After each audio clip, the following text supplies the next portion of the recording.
Ronaldo, l'héritage d'une légende du football. Ronaldo, de son nom complet Ronaldo Luis Nazario de Lima, est né le 18 septembre 1976 à Bento Ribeiro, un quartier de Rio de Janeiro.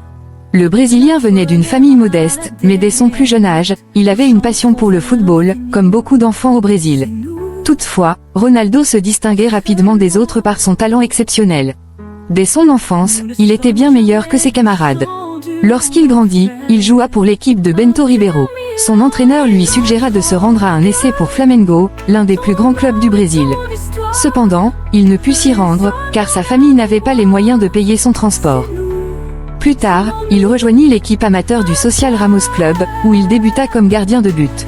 N'étant pas très performant à ce poste, son entraîneur le plaça rapidement en attaque, son poste de prédilection. Par la suite, il rejoignit Sao Cristóvão, un autre club amateur, où il confirma son potentiel. Plusieurs grands clubs brésiliens commencèrent à suivre sa progression de près. Finalement, Cruzeiro lui offrit une opportunité avec tous les frais couverts. Après quelques semaines, les dirigeants de Cruzeiro réalisèrent qu'ils avaient un futur grand joueur entre leurs mains et le firent signer. Sa carrière professionnelle débuta avec éclat, il marqua 58 buts en 60 matchs. En équipe nationale, Ronaldo démarra avec les sélections de jeunes et sa moyenne de buts par match était tout aussi impressionnante, 59 buts en 57 sélections. Il devint rapidement une étoile montante, et le Brésil commença à connaître son futur prodige. Logiquement, avec de telles statistiques, de grands clubs européens s'intéressèrent à lui. À l'âge de 17 ans, Ronaldo, surnommé « le phénomène », signa au PSV Eindhoven pour 6 millions d'euros. Avant ce transfert, il faisait partie de l'équipe brésilienne lors de la Coupe du Monde 1994 aux États-Unis, bien qu'il n'ait pas joué. À son arrivée au PSV, il fut accueilli comme une véritable star. Dès sa première saison, il marqua 33 buts en 34 matchs, attirant l'attention des plus grands clubs européens. Lors de sa deuxième saison, malgré quelques blessures, il parvint à inscrire 18 buts en 18 matchs. En 2 saisons aux Pays-Bas, il gagna la Coupe des Pays-Bas et termina meilleur buteur de l'Eredivisie lors de sa première saison. Cette période fit de Ronaldo une icône au Brésil, certains le comparant même à Pelé. Son surnom, Il Phénoméno, se répandait rapidement. L'année suivante, le FC Barcelone fit une offre de 18 millions d'euros que les dirigeants du PSV ne pouvaient refuser.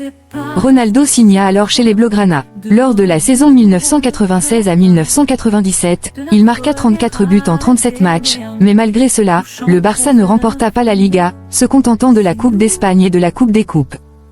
Ronaldo termina meilleur buteur de la Liga et était promis à un avenir brillant au sein du club catalan. Pourtant, malgré cette excellente saison, il quitta Barcelone pour rejoindre l'Inter Milan en 1997 pour un montant record de 30,5 millions d'euros. Cette même année, il remporta son premier Ballon d'Or. Sa première saison à l'Inter, 1997 à 1998, fut marquée par 31 buts en 43 matchs et la victoire en Coupe de l'UEFA. Cependant, lors de la Coupe du Monde 1998 en France, bien qu'il ait été élu meilleur joueur du tournoi, le Brésil perdit la finale contre la France sur le score de 3-0. Ce fut le début d'une période difficile pour Ronaldo, marquée par des blessures.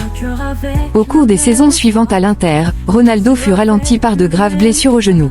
Il joua très peu, notamment lors de la saison 1999 à 2000, où il ne disputa que 7 matchs avant de se blesser gravement à nouveau. Il dut passer la saison suivante sans jouer, ce qui mit en doute sa carrière. Malgré tout, Ronaldo revint au sommet lors de la Coupe du Monde 2002 en Corée et au Japon. Il marqua 8 buts, dont 2 en finale contre l'Allemagne, et permit au Brésil de remporter son 5e titre mondial. Il termina également meilleur buteur du tournoi et reçut son 2e Ballon d'Or la même année. Après la Coupe du Monde, Ronaldo quitta l'Inter et signa au Real Madrid pour 45 millions d'euros. Il y marqua 104 buts en 177 matchs et gagna plusieurs trophées, dont la Liga en 2003. Ronaldo reste l'un des plus grands attaquants de l'histoire du football, connu pour ses dribbles, sa vitesse et son sens du but. Malheureusement, sa carrière a également été marquée par des blessures qui ont souvent freiné son immense potentiel. Après avoir quitté le Real Madrid en 2007, Ronaldo a continué sa carrière en retournant au Milan AC, mais les blessures persistantes ont limité son temps de jeu.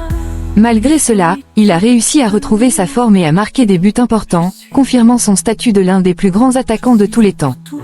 En 2009, il est retourné au Brésil pour jouer pour Corinthians, où il a aidé le club à remporter la Copa do Brasil et le championnat régional de Sao Paulo. Ce retour triomphal a non seulement ravivé la passion des fans pour Il Phénoméno, mais a également montré son amour pour le football brésilien. Cependant, après des années de lutte contre les blessures et les problèmes physiques, Ronaldo a annoncé sa retraite en février 2011. À ce moment-là, il avait marqué 414 buts en 616 matchs en carrière professionnelle, laissant derrière lui un héritage impressionnant. Son influence dépasse largement les statistiques. Ronaldo a inspiré une génération de footballeurs avec son mélange unique de vitesse, de puissance et de technique. De plus, il a laissé une empreinte indélébile sur l'histoire des Coupes du Monde, devenant le premier joueur à remporter 3 fois le prix du meilleur joueur de la FIFA, 1996, 1997, 2002, et à écrire son nom dans les annales des plus grands événements sportifs de la planète. Depuis sa retraite, Ronaldo s'est impliqué dans diverses activités commerciales, devenant propriétaire du club espagnol Real Valladolid en 2018. Il reste une figure respectée et influente du football mondial, représentant un modèle pour les générations futures. L'héritage de Ronaldo Nazario, tant sur le terrain que hors du terrain, perdurera comme celui d'un joueur exceptionnel, d'un combattant résilient, et d'une icône intemporelle du football mondial. Dans chaque attaque et chaque défense, à l'extérieur comme à domicile.